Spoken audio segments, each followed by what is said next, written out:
Nerdbox. When I was a small boy, we had these places called video stores. And I remember standing in the horror section for what felt like hours, staring at VHS box art. Wow, the land of make-believe. If you don't know what a VHS is, go look it up.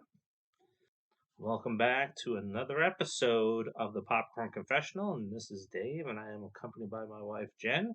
And on this episode, we are going to be talking about the Candyman movie, which takes me back to better times in horror.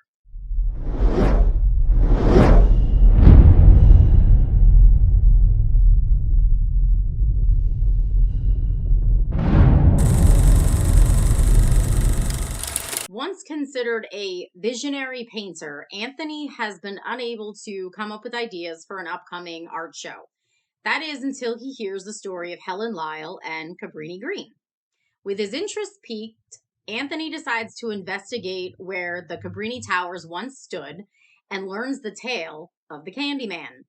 Drawing inspiration from the story, Anthony creates his first piece, Say His Name, of his series of macabre-inspired pieces on the Candyman, which is following a string of deaths.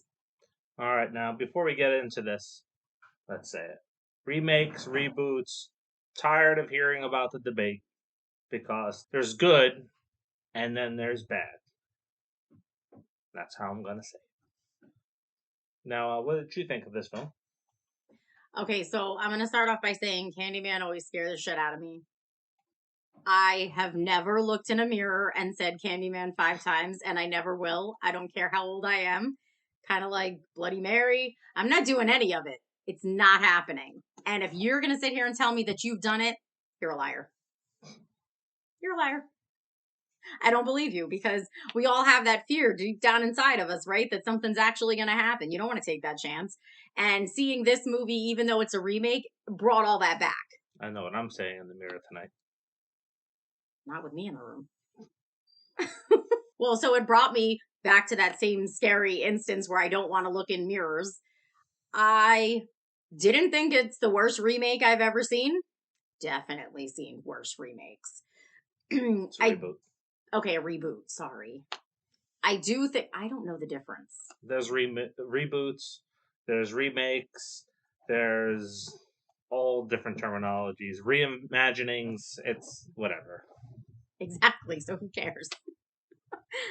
I do think that some of the scenes were a little over the top, but it's Jordan Peele. I kind of expected that. Yeah, but he only wrote it or co-wrote it. He didn't direct it this time. But he wrote it. He wrote the ideas, right? So that's where they came from. And so it doesn't surprise me because it is Jordan Peele and he is over the top and a little weird, which is good. I'm not saying that's a bad thing. But so you could kind of see where his influence came into it. Did you see the Easter egg in the art gallery? I don't know if I did. I mean, I may have seen it and not realized it. The Necronomicon shows up in another franchise.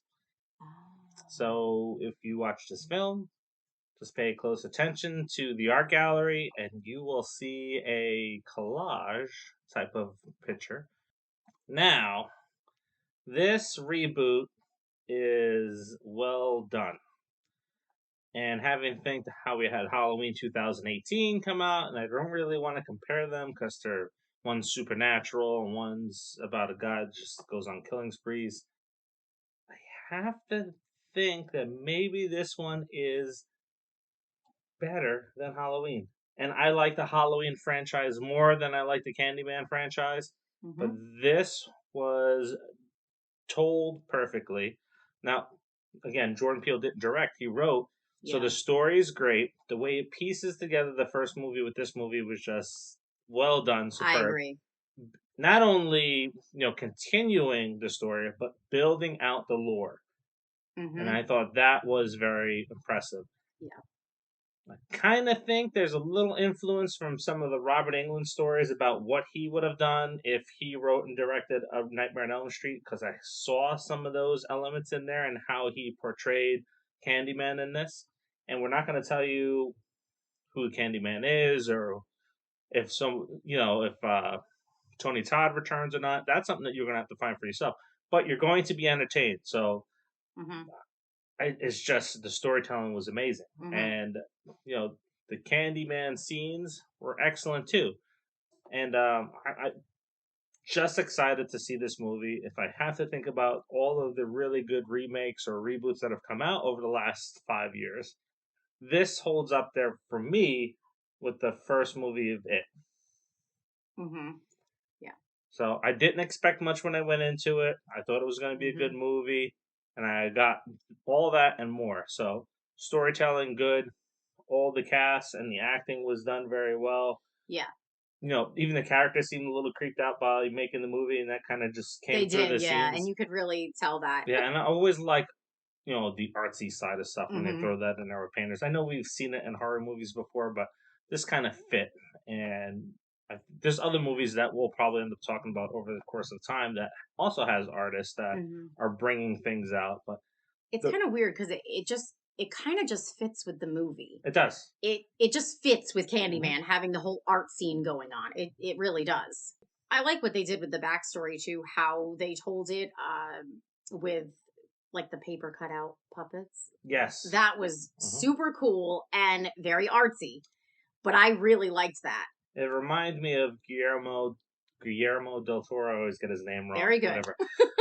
It reminded me of what he did in Mama. He actually did that in the opening scenes where he defined all the stuff ahead of time just through drawings and so forth. Yeah. So very influenced there as well. Well done too. Yeah, it was really well done. I actually enjoyed it. When it first came on the screen, I was like, what the hell is this? But it was really good. And they did it throughout the film. I really, really enjoyed that. Yep. Excellent. So what do you rate it? So I'm going to give this movie an A-. Nice. The only thing missing for me is a killer soundtrack to go with it, so it gets an A. This is definitely worth going out to see. Even further. Actually, I'm changing my rating to an A because it wasn't missing anything besides the soundtrack. Yeah. So yeah, it's an A. Yep. Go see it. It's worth it. With this, and hopefully if Halloween Kills does good, maybe we get a rebirth of the slasher genre. Back to back. So now, you know what time it is. Really? Yeah. What do I have to do? So click the like button, share it with lots of people, and subscribe. And comment too. Yes. Comments help raise the algorithm in YouTube, so it gets pushed up to the search engines a lot better. So definitely comment, and again, like she said, share it. Definitely share it with everybody you know. And on our next one, we'll be talking about Shang-Chi.